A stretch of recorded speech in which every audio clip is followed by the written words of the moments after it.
Welcome to the Salmon Runs YouTube. Enjoy the video.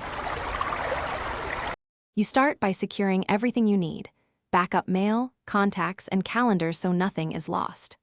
Once done, cancel subscriptions and transfer any files or shared resources to another account to avoid service interruptions.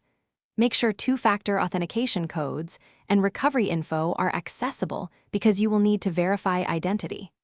Next, open your account settings and choose the option to close or delete the account. This begins the official deletion workflow and shows the checklist you must complete.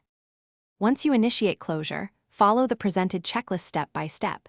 The system will list subscriptions, leftover balances, and connected services to address. You must verify your identity using the method available: enter codes from SMS, email, or your Authenticator app, because deletion is irreversible after the waiting window.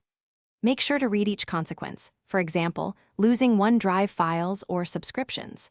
After confirming you understand, choose to set the account for deletion and accept the grace period terms so the process moves. You finish by confirming the deletion and signing out on every device.